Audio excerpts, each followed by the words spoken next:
Olá, tudo bem? Bem-vindo ao nosso canal Viver de Renda.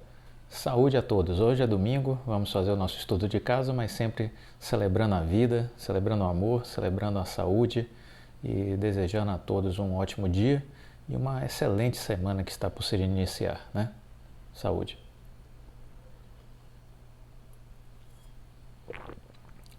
Muito bem, eu vou começar com umas reflexões antes da gente entrar no assunto propriamente dito da Oi. Começamos aqui com uma frase que a Bruna Lombardi publicou recentemente: jogue amor no mundo. Como os outros reagem vai definir o caminho deles. Como você reage vai definir o seu.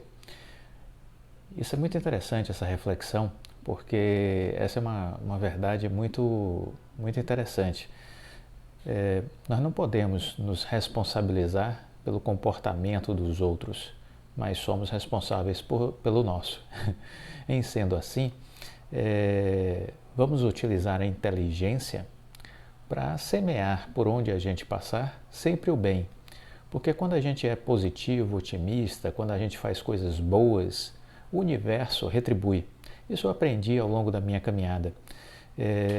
Então, não pratique o mal, não ofenda as pessoas, não reaja com violência, não seja negativo, porque ao entrar nesse tipo de frequência ruim, as coisas ruins voltam para você.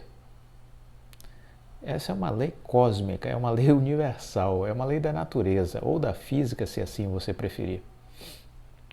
Portanto, independente de credo religioso, creia nisso, porque isso é muito verdadeiro. Então, ofereça sempre o seu lado positivo, o seu lado de melhor, o que você tem de melhor. Temos, às vezes, a nossa negatividade, as nossas fraquezas, nossas limitações, vamos reduzi-las a próximo de zero e amplificar as coisas boas que temos. Porque deste jeito, deste modo, o universo sorri para nós e nos retribui. Então, fiquem atentos a isso, a forma como você se comporta e como você reage às coisas do mundo. Bom, uma outra reflexão que eu queria deixar com vocês é do padre Fábio de Mello. Ele disse assim: o bem que fazemos, por menor que seja, tem o poder de consertar o mundo. Óbvio que uma gota d'água no oceano não faz diferença a princípio, mas eu gosto muito de uma ideia do Rony, que é o dono da reserva da empresa, e ele diz assim: o exemplo arrasta. E eu acredito nisso, eu acho que a gente precisa viver dando exemplos, dando o nosso testemunho. E ao fazer isso, eu creio que de fato nós conseguimos contagiar as outras pessoas com as nossas atitudes. Então, reflitam sempre sobre isso. Faça o seu melhor e tenha a ideia de que isso pode servir ao mundo e pode servir a outras pessoas, né? Vamos influenciar positivamente. Bom, vamos iniciar o nosso vídeo da Oi e eu queria começar retomando de um ponto que eu falei na semana passada, né? Sobre quais são os cenários que eu trabalho com relação ao preço da Oi, né? Então, para responder isso, é importante a gente contextualizar algumas questões que a gente entende que são coisas que estão por acontecer, né? Então, em primeiro lugar, agora no dia 7 de julho, nós vamos ter o leilão da Infraco e eu acredito que o BTG Pactual será o vencedor neste leilão. Esse é um ponto. O outro ponto que eu acredito é mais à frente, ainda este ano, eu acredito que o CAD e a Anatel vão aprovar a venda da Oi Celular para as empresas Vivo, TIM e Claro. É isso que eu acredito, de que será aprovada essa transação. E desse modo, a Oi estará recebendo 16,5 bilhões de reais por essa venda, e esse dinheiro será de suma importância para que a Oi possa mitigar, reduzir, equacionar o seu endividamento antigo. a dívida velha da Oi, porque essa dívida ela não gera nenhuma receita, ela é só custo, ela é só despesa. Pois bem, isso feito, nós temos aí a saída da recuperação judicial, propriamente dita, que deverá acontecer aí 2, 3 meses depois da decisão da Anatel e do CAD ser publicada. E aí a gente tem a saída da recuperação judicial. Nesse momento a gente tem uma nova empresa. Aquela empresa de telecom não existe mais. Morreu, ficou para trás. Página virada, história encerrada. Temos uma nova empresa. Essa nova empresa haverá um time para que os analistas entendam de que é uma nova Oi que está surgindo, baseada em 2 negócios centrais: infraestrutura de fibra ótica e tecnologia. Nos vídeos de ontem eu comentei um pouco sobre uma entrevista dada por Rodrigo Abreu, e vocês vão de recordar que ele pautava que ele se definia como uma pessoa apaixonada por tecnologia, gestão, cultura e pessoas. Tecnologia, sua grande paixão. E sua grande experiência profissional, né? Ele viveu a sua carreira profissional em empresas de tecnologia. E, obviamente, ele está transformando a Oi numa empresa de tecnologia. Simples assim. Para quem quiser estudar e entender que empresa é essa que está surgindo. Porque tem aqueles que ficam querendo tratar a empresa como se fosse uma partida de futebol, com paixões. Esse não é o modo certo de se estudar uma empresa, de se olhar para uma empresa, né? Porque com a paixão você tem aquela coisa de uma torcida que é a favor e uma torcida que é contra. Então eu vejo, infelizmente, nas redes sociais, na internet, uma turma aí, que é a turma que torce contra a Oi, que acha que a Oi é uma porcaria. Paciência, não é o modo correto de olhar uma empresa e de estudar uma empresa. Essas pessoas ficarão para trás também, porque deixarão de entender o que está acontecendo. E isso é a pior coisa que pode existir para um ser humano. É ele andar na rua sem saber o que está acontecendo. É um perdido.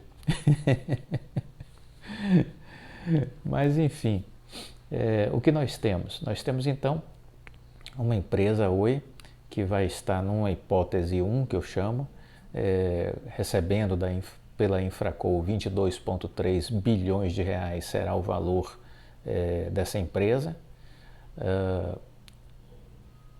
E aí a gente tem ainda uma Oi cliente valendo entre 8 e 10 bilhões, o que nos daria o valor da ação, pegando todo o valor patrimonial, o valor de mercado da empresa dividido pelo seu número de ações, teríamos algo em torno aí de R$5. Essa é a minha hipótese 1. A hipótese 2, com uma atualização patrimonial, essa Infraco vai para 26 bilhões e a gente ainda tem aí investimentos que serão feitos nos próximos 4 anos da ordem de 25 bilhões de reais.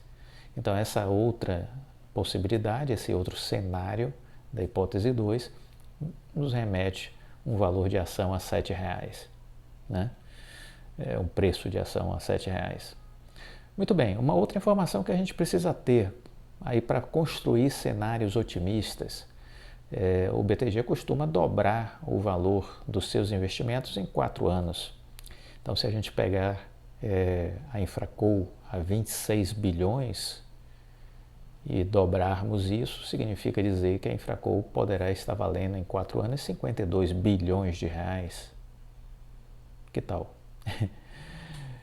Bom, isso a gente pode começar a ter como um registro para fazer projeções futuras. O fato é que nós temos aí na mesa uma proposta concreta do BTG pela Infraco. Isso deve resultar em recursos 12,9 bilhões de reais e o BTG vai ficar com 57,9% da Infraco. A Oi permanecerá com 42,1%, ou seja, 9,4 bilhões será o valor inicial. Mas veja que se a gente conseguir falar em dobrar esse valor em 4 anos, poderemos estar aí com quase 19 bilhões a parte da Infraco em 4 anos, né? Relativa à Oi. A Oi também tem uma meta que é passar fibra em 40% dos domicílios no Brasil. Com essa referência, a gente pode começar também a fazer fluxos de caixa projetado, que é uma outra maneira da gente tentar construir uma dimensão, uma amplitude de preço. E aí sim, na hora que a gente começa a fazer o fluxo de caixa projetado, agregado à análise de valor patrimonial, aí a gente já começa a olhar essa ação da Oi numa perspectiva mais otimista, podendo estar transitando na faixa de 10, 12, 15 reais. Isso é possível? Claro, por que não? Claro que é possível, né? Mas isso tudo é exercício de cenário, análise de cenário. E a gente precisa acompanhar, na verdade, é o dia a dia, é o que está sendo feito aos poucos. Uma outra coisa que eu quero chamar a atenção de vocês nesse vídeo é o seguinte: como se comportam as empresas que estão em recuperação judicial e que costumam sair da recuperação. Lembremos que são poucas, né? São apenas 18% das empresas que entram em recuperação judicial que sobrevivem. Temos uma mortandade de 82%. Então, de cada 100 empresas, 82 morrem e não saem da recuperação judicial. Mas existem algumas que conseguem sair. Como se comporta o preço dessas ações de empresas que se comportam, que saem da recuperação judicial? Eu trouxe 5 empresas para a gente observar. E o que eu queria que vocês fizessem? Que fizessem a mesma leitura que eu vou falar rapidamente, com calma depois no seu computador. O que se observa é que essas empresas em recuperação judicial, elas têm um padrão de comportamento. Podemos falar isso sem medo de errar. Elas têm um padrão de comportamento. Elas ficam estagnadas lá na bacia das almas, como se não tivesse vida. De vez em quando dá uma subidinha, mas volta para a bacia das almas. Dá uma subidinha e volta para a bacia das almas, entendeu? E é como se ela estivesse ali quase que morta, adormecida. Um belo dia, próximo da saída da recuperação judicial, elas começam a ganhar, vamos dizer assim, energia. E quase que como um passe de mágica, essas ações saem da bacia das almas e dão fortes movimentos de alta. Isso acontece com todas as empresas que eu observei saindo da recuperação judicial. Vamos pegar, óbvio, fazendo um parêntese, cada empresa uma história, cada empresa uma realidade, cada empresa um valor de mercado, um nível de endividamento, uma capacidade de geração de resultado, uma margem de lucratividade, uma quantidade de ações. Cada empresa é uma história diferente. Por outro lado, mesmo em se tratando de histórias diferentes, o comportamento padrão pode ser observado. E aí, eu que gosto de estudar, entendo que isso quer nos dizer alguma coisa. Óbvio, né? Se as histórias são diferentes, mas existe um comportamento padrão, eu quero entender que isso também pode se repetir com a Oi, quando ela estiver se aproximando da saída da recuperação judicial. Vamos pegar a primeira empresa, Inepar.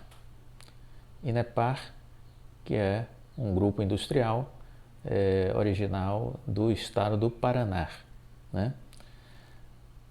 Muito bem, se você pega a Inepar em setembro de 2016, ela estava a R$ 3,12. Aí, se você avança no tempo e chega em 2017, você vai ver ela em julho, por exemplo, de 2017, a R$ 3,07, ou seja, praticamente não saiu do lugar. Teve uns espasmos, teve aquela volatilidadezinha, que deve ser movimento especulativo. Eu não acompanhei essa trajetória, mas quase sempre a mesma explicação, são movimentos especulativos. E aí ela continua aí nessa faixa de 3. E aí vamos embora para 2018. A ação em janeiro de 2018, no final de janeiro, a 2,90. Percebem? Na Bacia das Almas. Aí ela começa a subir um pouquinho em maio. A partir de maio, em maio ela ainda está em 2,81. Mas a partir daí, ela vai para 3,31, chega a 5,25, aí devolve para 4,60, 3,70, 3,90, 4, dá uma pernada de alta, vai a 6, ó, dá uma pernada de alta, vai a 6. E aí ela começa a entrar na faixa dos 7, aí volta para os 6, aí volta para os 7, aí de repente, em outubro de 2018, ela vai a 8.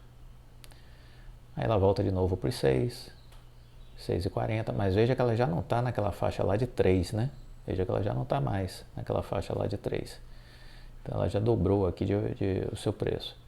E aí ela vai, aí desce para 5,33, 5,15, 5,56, 5,18.